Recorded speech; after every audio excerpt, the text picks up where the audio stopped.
Hello friends, I am doctor Kapil Saroha. Welcome back to our education series for the orthodontic topics. अगर आपके दांत टेढ़े मेढ़े हैं, उसको लेके आपके मन में कुछ भी सवाल हैं, आप हमसे पूछ सकते हैं, हम आपके उन सभी सवालों का जवाब देंगे। So the topic for today's is science that you need an orthodontic treatment. मतलब ऐसी क्या चीज आप देखें जिससे कि आपको पता लगे कि आपको एक ऑर्थोडोंटिस्ट को देखने की जरूरत है, आपको एक डेंटल क्लिनिक में जाके अपना चेकअप कराने की जरूरत है। 99% ऑफ द टाइम्स होता क्या है कि पेशेंट को पता ही नहीं होता कि ये प्रॉब्लम है। फॉर एग्जाम्पल, अगर हम बात एक अर्ली स्टेज से करें, जैसे एक थंब सकिंग की हैबिट है, हम सबको पता है कि बच्चे जो होते हैं वो थंब सकिंग करते हैं and that is considered very cute. But होता क्या है कि अगर एक पर्टिकुलर एज के बाद वो हैबिट सस्टेन रह जाएगी तो that will cause mall occlusion. For example, thumb sucking की ही हम बात करते हैं। थंब सकिंग जब की जाती है तो until the age of 5 years it is perfectly normal. But अगर उसके बाद उसको कंटिन्यू किया जाएगा तो what will happen when you are sucking a thumb, तो आपका जो थंब का लोअर पार्ट है that is creating a backward pressure on your chin. तो उसकी वजह से आप देखोगे कि जिन पेशेंट्स में थंब सकिंग की हैबिट है उनका चिन पीछे होता है, रिसीड कर जाता है। मोर ओवर, जब आप थंब सकिंग कर रहे हो तो आपका thumb is applying a forward pressure on the upper tooth. तो उसकी वजह से क्या होगा कि जिस भी पेशेंट को थंब सकिंग होगा उसका अपर जॉ आपको बाहर मूव करता हुआ दिखेगा। तो अगर आपको कहीं भी थंब सकिंग की हैबिट दिखता है beyond the age of 5 years, that is perfectly not normal.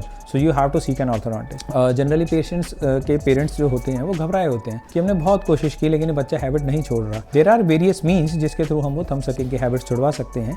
Various appliances भी आते हैं, वेरियस मैकेनिज्म्स भी रहते हैं। सेकेंडली, एक और हैबिट आपने कॉमनली देखा होगा, बच्चों को टंग को फॉरवर्ड पोस्चर करने का एक हैबिट हो जाता है, जिसकी वजह से जब वो बोलते हैं या जब वो बाइट करते हैं उनके फ्रंट के टूथ मिलते नहीं। So that is also a abnormal thing. More over, जो माल ओक्लूजन है, माल ओक्लूजन मीन्स टेढ़े मेढ़े दांत या फिर इर्रेगुलर टूथ या बाहर निकले हुए टूथ जिसमें कि परफेक्ट सेटिंग टूथ की ना हो। जो ये इस टाइप की कंडीशंस होती है वो जनरली फैमिली में रन करती है। फैमिली में रन का मीन्स कि अगर फादर के या मदर के किसी भी एक के ऑलरेडी कोई टेढ़े मेढ़े दांत हैं या फिर उनकी बाइट में थोड़ा सा इशू है तो there are problem chances due to the DNA बच्चे में भी वो चीज होगी। सो अगर आपके किसी भी केस में पेरेंट्स में किसी आइदर ऑफ द पेरेंट्स में ये चीज है तो यू शुड बी अवेयर कि ये चीज आपका दोबारा से बच्चे में हो सकता है। तो रेगुलरली आपको एक डेंटल क्लिनिक जाना है और एक ऑर्थोडोंटिस्ट को मिलना है। So talking about the thing that we were saying कि टंग थ्रस्टिंग मतलब टंग को बाहर रखने की आदत, उस केस में आप देखोगे due to the continuous posture of the tongue, continuous pressure of the tongue, बच्चे के फ्रंट वाले टूथ आपको बाहर दिखने लग जाते हैं। लिप्स पेशेंट क्लोज नहीं कर पाता है। अगर ऐसा कोई केस होगा तो डेफिनेटली यू शुड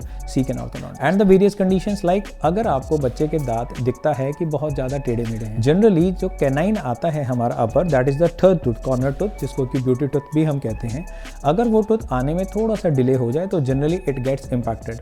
इम्पैक्टेड का मतलब कि वो दांत जनरली ऊपर अटक जाता है, वो अपने लाइन में नहीं आ पाता। अगर आपका बच्चा स्माइल करता है और आपको दिखता है कि उसके टेढ़े मेढ़े दांत हैं, अगर आपका बच्चा स्माइल करता है और आपको ऐसा लगता है कि लिप्स एक तरफ ज़्यादा जा रहे हैं बिकॉज जो टूथ ऊपर अटका हुआ है वो टूथ को कॉन्टिन्यूस लिप्स को कॉन्टिन्यूस पुश कर रहा है। अगर आपको इस टाइप की कोई कंडीशन दिखती है तो you should definitely seek an orthodontist.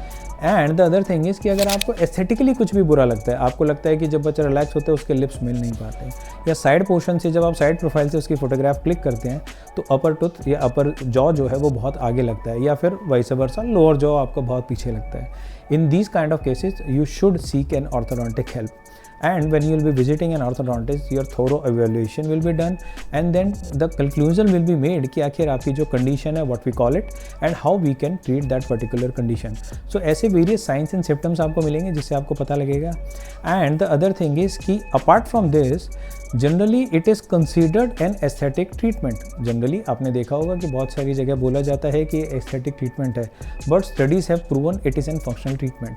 Means what कि अगर आपके टेढ़े मेढ़े दांत होते हैं तो उसमें गंदगी जमा होने की टेंडेंसी भी ज़्यादा होती है.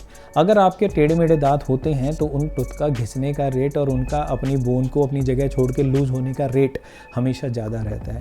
अगर आपके टूथ बाहर निकले हुए हैं तो there are chances of possible fracture और trauma when you are playing any kind of sport. So there are a lot of reasons. Whatever you find the reason, go to a dentist, seek the orthodontic help. एक orthodontist से मिलिए और जाके पता कीजिए कि do you need an orthodontic treatment. Still, if there are some questions, do ask us in the comment section. We'll be happy to help you. Thank you.